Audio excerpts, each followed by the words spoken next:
Bonjour Marie-Pierre, merci beaucoup de prendre le temps de faire cette petite vidéo avec moi. Comment ça va? Salut Valentin, avec plaisir. Franchement, c'est un juste retour des choses, donc avec plaisir pour cet échange. Eh ben écoute, est-ce que tu peux te présenter et nous dire ce que tu faisais avant de faire l'accélérateur? Toi, tu as fait la session de janvier Ouais, 2025. ouais, tout à fait. J'ai participé à la session de janvier, donc les 12 semaines qui nous ont menés jusqu'à fin mars. Pour résumer un petit peu ce que je faisais avant, grosso modo, je suis dans le marketing et dans la com depuis 20 ans. Si je prends mon parcours, on peut dire qu'il est composé moite-moite de la moitié sur du salariat, donc pendant une grosse dizaine d'années du salariat en grosse entreprise, marketing toujours, et l'autre moitié en tant qu'entrepreneur. Par contre, j'ai pas toujours été freelance. J'ai été, j'avais des parts dans d'autres sociétés avant de démarrer l'accélérateur. Et au moment où je me suis inscrite, si tu veux, j'étais freelance vraiment depuis 1 an, mais très généraliste, sur du marketing vraiment très généraliste. Ce qui fait que pendant cette première année avant de m'inscrire, j'ai proposé plein de formats de mission très différents qui allaient de la stratégie à l'identité de marque, de la stratégie de contenu, du community management, tout format, des sites web même, des sessions photos. Enfin, il y avait vraiment beaucoup, beaucoup de formats parce que je me cherchais aussi, voir Mmh. ce qui me faisait le plus vibrer. Mais je savais pertinemment que ça partait dans trop de directions, de toute façon. Hem, mais cette année-là, elle a été charnière parce que moi, elle m'a permis de confirmer que c'était vraiment l'écriture, que je considère comme étant au cœur de toutes les problématiques marketing. Donc ça, c'est vraiment la compétence que je considère et d'ailleurs l'accélérateur me l'a confirmé, hein, comme étant la plus universelle en termes d'objectifs marketing, que ce soit pour acquérir des clients, pour nurturer des contacts, des leads, pour fidéliser, enfin, elle est à la base de tout. Et aussi ce que j'ai analysé, c'est que c'était à la base de tous les formats aujourd'hui de création de contenu. Par exemple, pour faire une bonne vidéo, tu as besoin d'un bon script à la base, donc tu as besoin d'écrire. Pour faire ton branding, tu as besoin d'avoir un tone of voice. Pour faire une newsletter, enfin, quel que soit le format, tu as toujours l'écriture qui est le point commun, en fait, à tous les items. Donc ça permet à la fois de clarifier et ça permet évidemment de convaincre. Enfin, ça, c'est la base du copywriting et Mmh. de ce que tu nous as enseigné, c'est convaincre. Donc ça, c'était vraiment ma certitude avant de m'inscrire, c'est que je voulais me resserrer absolument sur cette compétence de copywriting.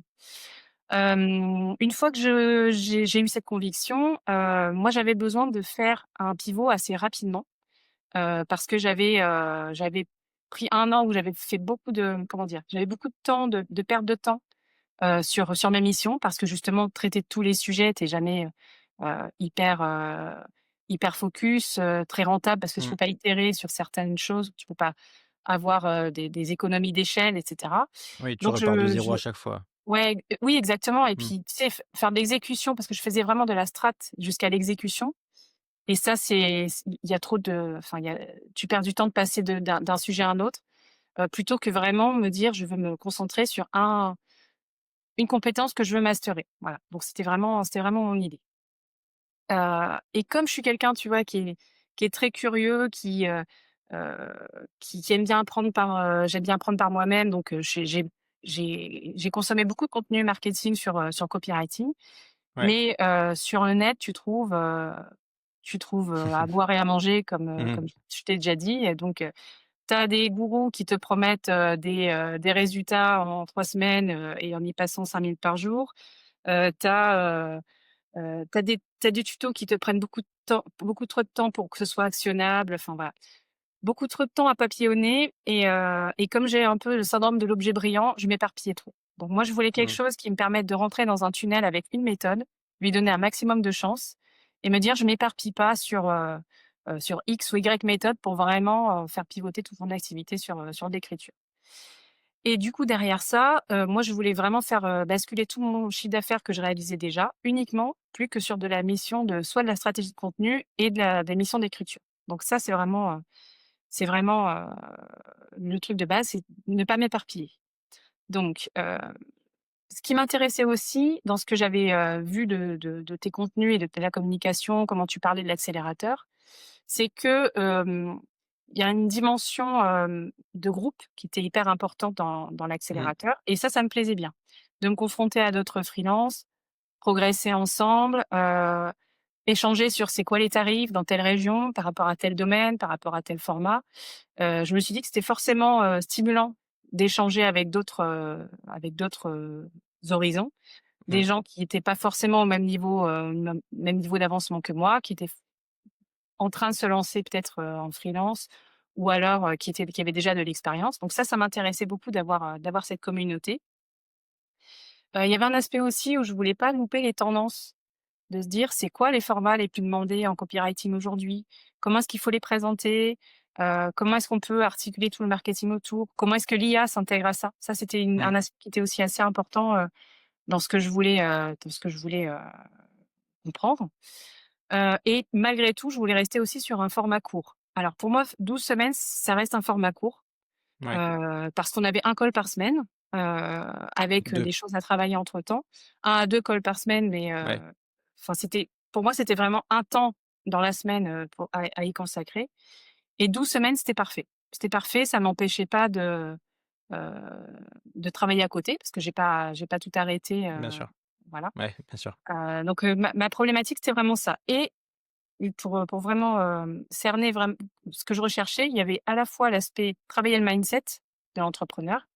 Mmh. Il y avait la recherche de positionnement, ça a vraiment été de toute façon, mon point, depuis le départ et jusqu'à aujourd'hui aussi et les compétences de fond évidemment sur l'écriture, donc voilà. Moi, ce que j'aimais bien, c'est que ça réunissait les 3 et c'est pour ça que je me suis dit: «Bah, voilà, moi j'ai besoin de ce type de programme qui puisse, être actionné sur les 3 et qui soit vraiment méga concret». Voilà, grosso modo. OK, trop bien. Bah, tu as déjà été bien complète. Hem, donc si je résume, juste, rapidement, c'est que donc tu avais déjà une activité assez généraliste dans le marketing, la communication et tu voulais vraiment te recentrer uniquement sur l'écriture. Qu'est-ce qui te qu'est-ce qui t'empêchait de le faire seul ça? Ou qu'est-ce que tu venais chercher pour faire cette transition?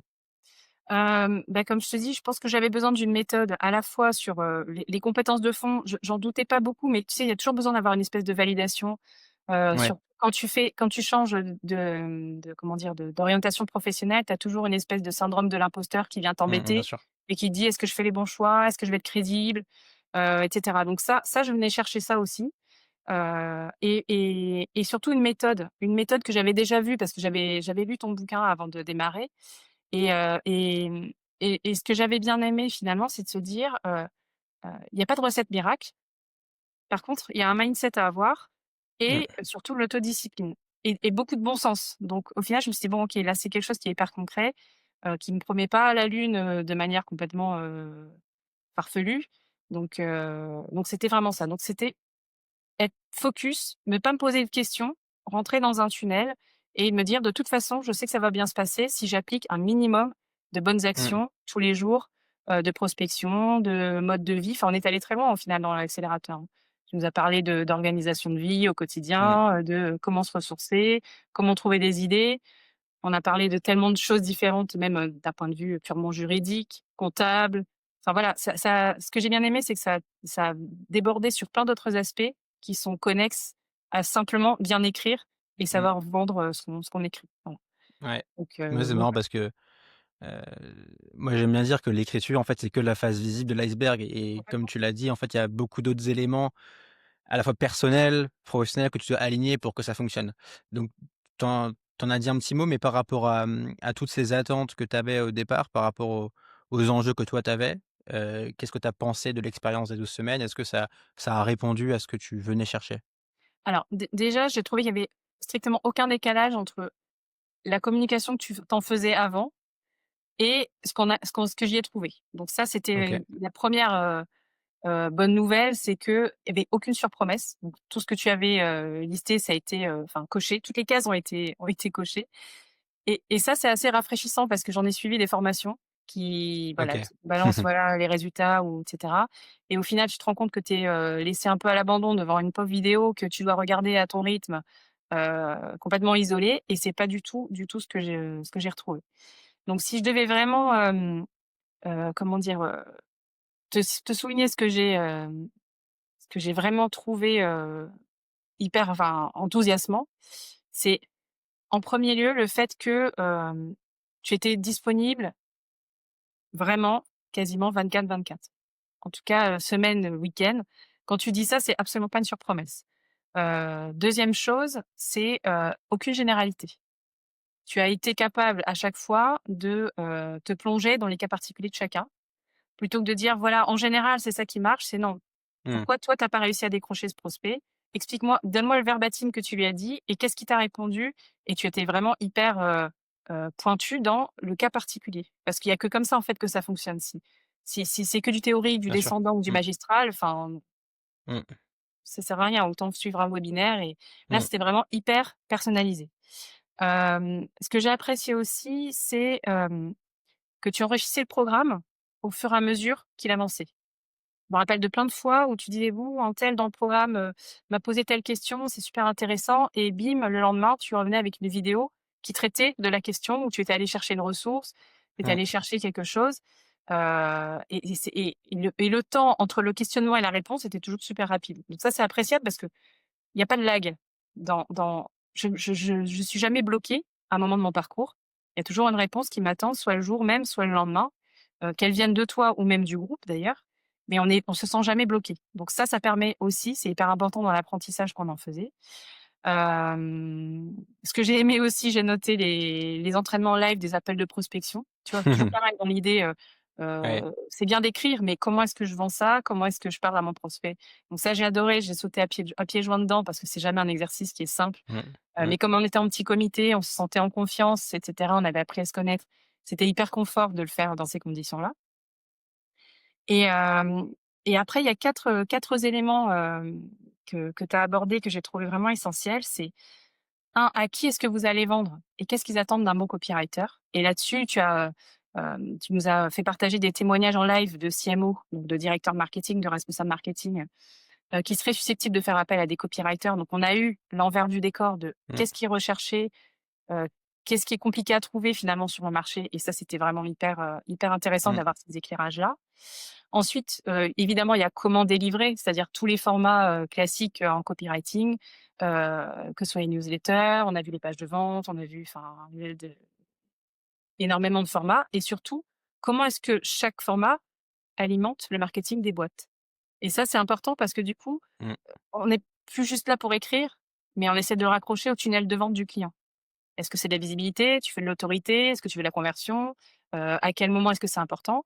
Et ça, c'est important parce que quand on démarche, le simple fait d'aborder ça dès le départ, bah, ça met en confiance et on se dit: «Ah bah, OK, ce copywriter-là, il a complètement compris ma Mmh. démarche. Il Mmh. va pas juste écrire des mots». Donc ça, c'était hyper intéressant. Hem, Ensuite, ce que j'ai bien aimé aussi, c'est que tu as beaucoup insisté sur le fait de se positionner sur une spécialisation. Comment faire une grille de tarifs qui permet d'être rentable. Donc ça, c'est vraiment, des éléments purement d'entrepreneur, hein. Mmh. Des outils, de compta, on a parlé de CGV, on a parlé d'outils juridiques. Enfin voilà, c'est allé très loin dans le fait de comment est-ce que je suis solide en tant que freelance pour durer? Comment faire même un devis? Et après, il y a comment est-ce que je fais pour maintenir tout ça dans le temps? Parce que tout ça, c'est bien, mais comment Mmh. est-ce que je fais pour durer? Donc ça, c'est les bonnes habitudes au quotidien. Quel temps est-ce que je me bloque, pour faire, ma prospection, mon écriture pour moi-même, l'écriture pour mes clients, et cetera. Et même si chacun après a sa méthode, mais je trouve super facile en tant que enfin, confortable en tant qu'apprenant, de démarrer avec un exemple. Après, tu en fais ce que tu veux, tu le tords en fonction de toi, mais au moins tu démarres avec quelque chose, tu te dis: «Je peux pas mal faire». Et ça enlève beaucoup de charge mentale, en fait, quand tu démarres. Parce que tu te dis: «OK, je ne me pose pas de questions, je vais, sur ce rythme-là». Donc ça, c'était pas mal, et aussi le détachement émotionnel. C'est-à-dire, il y a, je reçois des refus de prospection, ou bien, j'ai choisi tel positionnement, finalement c'est pas le bon. OK, Mmh. c'est pas trop le prendre pour soi, c'est dire: «C'est pas moi, c'est mon positionnement, c'est pas grave, je change». Et c'est surtout ça qui est important, c'est de se dire: «J'apprends et du coup je modifie ma manière de faire». Donc ça, c'était, vraiment enfin hyper vrai, parce que sans ça, tu peux pas durer, en fait, dans ce Mmh. métier-là. Si tu as pas la capacité à te rendre compte que tu fais, fausse route et te dire: «Ah bah, c'est pas moi, c'est pas une question de compétence, c'est juste, ça a pas fonctionné, je passe à autre chose». Voilà. Mmh. Et les outils IA, ça c'était, pour moi, c'était une découverte parce que je m'attendais pas à ce qu'on l'aborde autant, et au final, c'était top parce qu'il y en a plein que j'ai adoptés, complètement dans ma routine quotidienne, sur Trop bien. l'IA avec, l'intervention de Tiffany, Mmh. qui est aussi, enfin voilà, très reconnue dans le secteur et qui nous a expliqué, point par point toute sa stack d'outils, comment l'utiliser, et franchement, sans aucune retenue, qui nous a donné point par point ce qu'elle fait, ce qu'elle délivre à ses clients.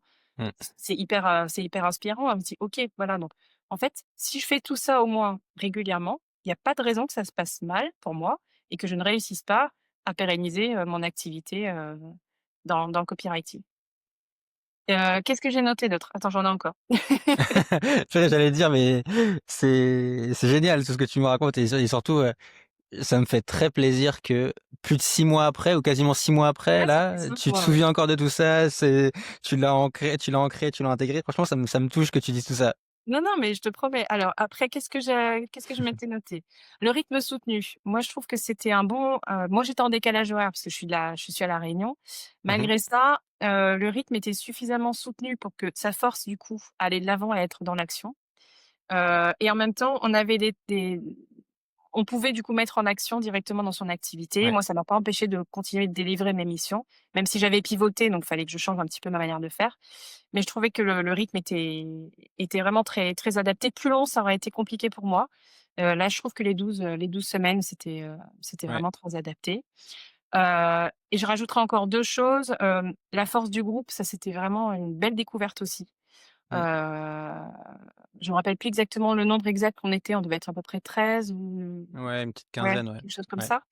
La force du groupe, ça a été assez une très belle surprise parce qu'au final, toi, tu es plus dans le groupe aujourd'hui et je peux te confirmer qu'il vit encore le groupe. Donc ça fait 5 mois, Ouais, c'est depuis mars, chouette. on a arrêté et on continue de partager, nos victoires, nos questionnements, «J'ai fait tel devis pour tel client à tel tarif, tu penses que c'est bien ou pas? Mmh Comment tu aurais mh. fait?» C'est trop bien. Et je m'attendais pas à ça.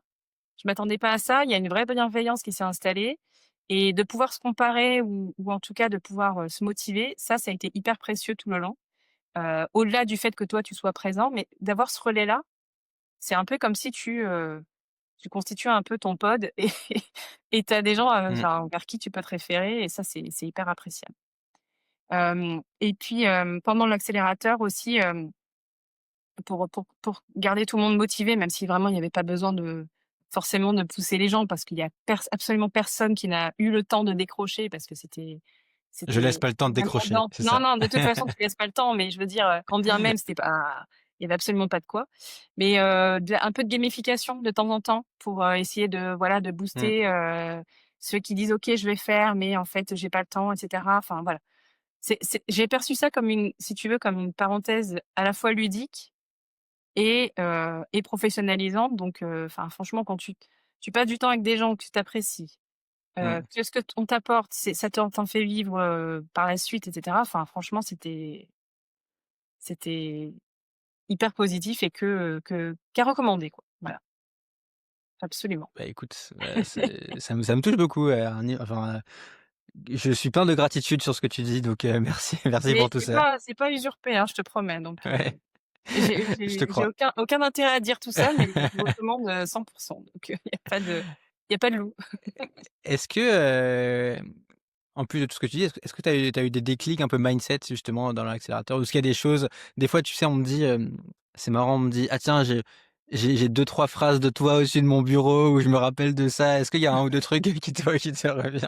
Oui, complètement, complètement. Déjà, tu sais, heu, q des périodes de doute, c'est normal d'en avoir, mais on continue d'en avoir même quand on termine un programme comme Bien sûr, accélérateur parce qu'il y a toujours plein de choses à bien découvrir. sûr. Mais souvent, on se dit: «OK, que ferait Valentin dans ma situation?» ou bien: «Qu'est-ce qu'il me dirait?» Ça, Très bonne question. ça reste, OK. Après, oui, il y a plein d'éléments, que je retiens et qui m'ont plus marquée parce que c'était ce dont j'avais besoin sur le moment, même si tout le reste peut être, remarquable. Heu, mais c'est déjà d'avoir, l'importance d'avoir un positionnement tranché, même Mmh, quand on a et surtout quand on n'a pas l'intention de se nicher. Donc ça, c'est hyper, enfin, c'est hyper vrai, de se dire, «Je choisis un domaine et puis de toute façon, les gens ne veulent travailler qu'avec les meilleurs du domaine». Donc, il y a pas de question à se poser, là-dessus. mmh. Qu'est-ce que j'ai retenu? Que si on est perçu comme un peu trop cher, la plupart du temps, que c'est un bon signe. Donc ça, je sais que ça fait écho à quelque chose que tu as posté cette semaine et ça m'a Oui. fait sourire parce que pour moi, c'est vrai. Et je tiens bon, du coup, sur mes tarifs, même si parfois c'est perçu trop cher, c'est peut-être que c'est Mmh. pas le bon client, pas C'est le bon ça. moment pour lui d'investir. Mmh. Mais en tout cas, c'est jamais une question de valorisation de la prestation. Donc ça c'est sûr. Le fait aussi qu'un bon mindset peut à peu près tout résoudre, au Mmh. final, Mmh. Mmh. parce que tu peux toujours avoir un problème d'outils, un problème de timing, ce que tu veux, mais c'est des choses qui sont plutôt faciles à résoudre si tu te mets dans le bon mindset et dans suffisamment de détachement, en fait. Donc ça c'est, on va dire des clés que j'ai retenues et après vraiment dans le mindset, moi ce qui m'a fait vraiment switcher sur des points qui m'embêtaient, je dirais, le fait de remplacer le terme prospection par conversation. Mmh. Tu vois, le terme, il change complètement. Prospection, tu vois, tu as dans la tête quelque chose d'assez bourrin, d'assez Ouais. intrusif, tout le monde traîne la patte pour le faire et cetera. C'est un peu comme une espèce de bras de fer où il faut forcément un gagnant, un perdant et le fait de l'avoir remplacé par plu plutôt que de faire de la prospection, je vais engager des conversations, moi ça me convient Mmh. carrément mieux parce que c'est beaucoup plus doux et Mmh. ça commence forcément du coup par des questions de curiosité. Mmh. C'est-à-dire je m'intéresse à l'activité de quelqu'un, je lui demande comment il fait, comment il s'y prend, qu'est-ce qui fonctionne pour lui, qu'est-ce qu'il a déjà mis en place et cetera. Tu pas forcément quelque chose à lui vendre, mais au moins tu as une écoute, ce qui fait que tu peux capter s'il y a un besoin ou pas. S'il y a pas de Mmh. besoin, tu passes à autre chose et puis de toute façon, ça se trouve, il repensera à toi quand ce sera le bon moment. Heu et puis s'il y a quelque chose, bah, du coup, c'est beaucoup plus simple d'entrer, avec tes tarifs et avec tes propositions. Donc le simple fait d'avoir remplacé, moi, prospection par conversation, moi, ça a changé vraiment ma manière de l'aborder et c'est même plus un sujet maintenant. Enfin, dans la manière Ouais. de faire avant, je Mmh. trouvais ça bloquant et c'est Mmh. plus du tout le cas. Et la deuxième chose, c'est de me dire, je me rappelle que tu disais souvent, il y a besoin de 3 heures de deep focus par jour, Mmh. grosso modo. Donc ça veut dire vraiment être, concentré, à fond sur les tâches les plus impactantes pour l'activité. Hem et tu disais: «Si vous faites au moins ça, ça va bien se passer pour vous».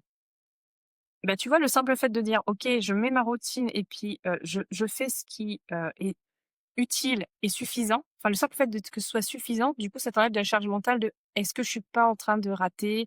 Est-ce que je fais pas fausse route?» et Mmh. cetera et ça enlève de la charge mentale, de dire: «OK, il y a pas de raison que je sois pas rentable si je fais pas ce minimum vital de prospection, de travail sur soi» et cetera donc moi, tu vois, ça a été c'est enlever de la charge, soit mentale, soit de détachement, ouais, voilà, émotionnel par rapport à des choses que je détestais faire, et c'est en ça que, du coup, j'ai changé de mindset sur ces 2 aspects-là.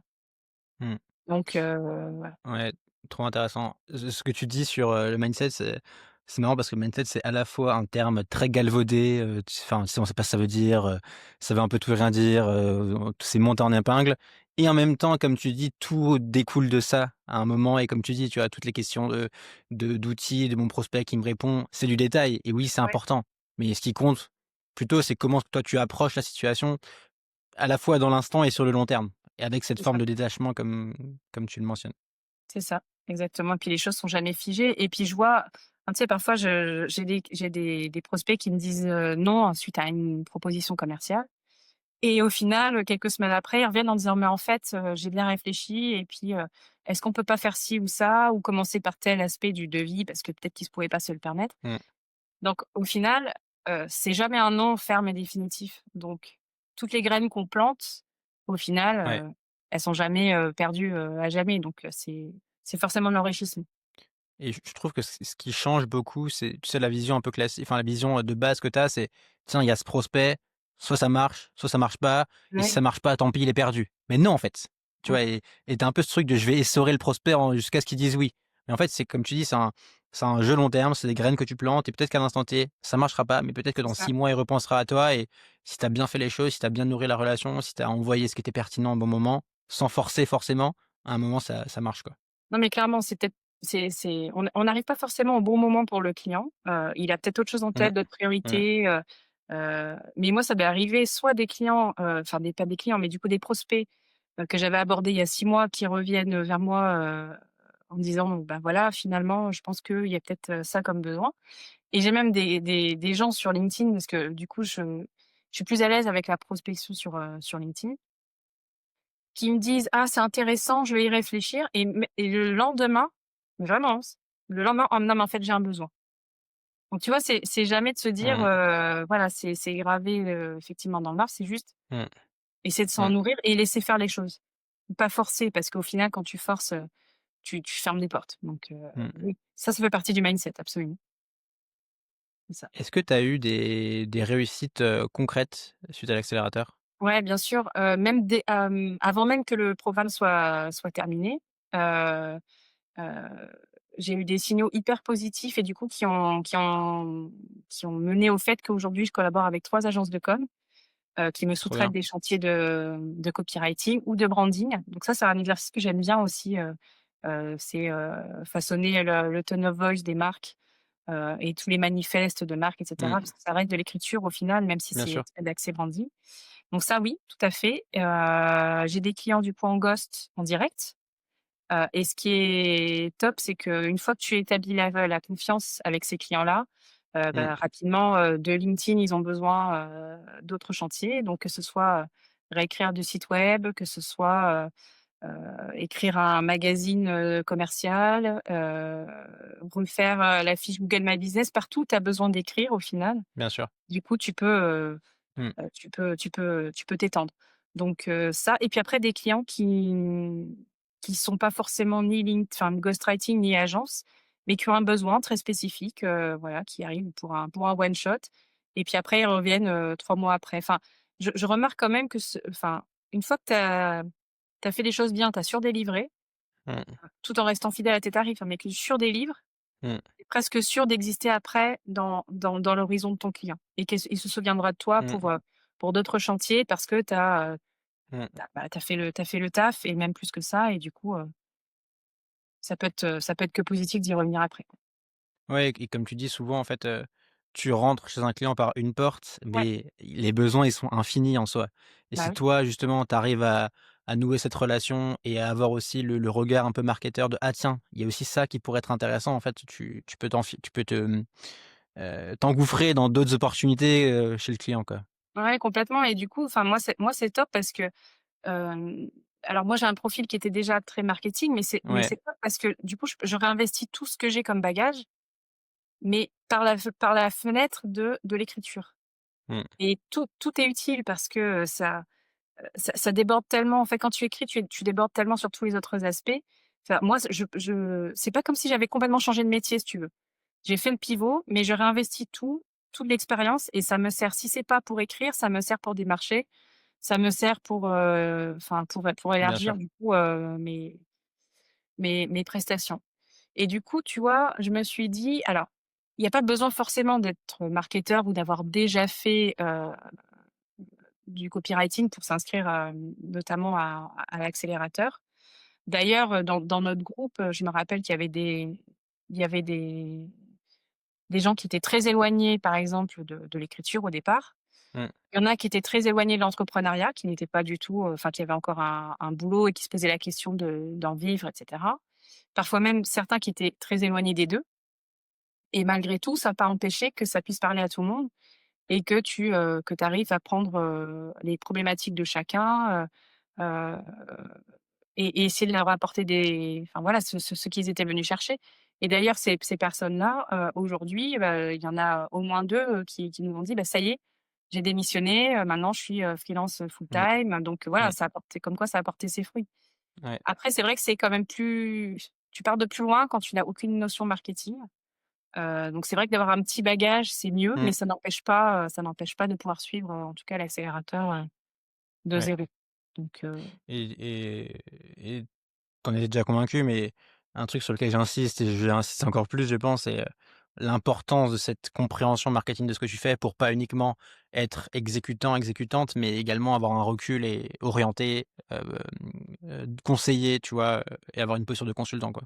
mais complètement. D'ailleurs, Mmh. moi, j'ai rarement des demandes, uniquement pour écrire. Mmh. C'est: «Est-ce que tu peux nous faire la stratégie de contenu?» en fait.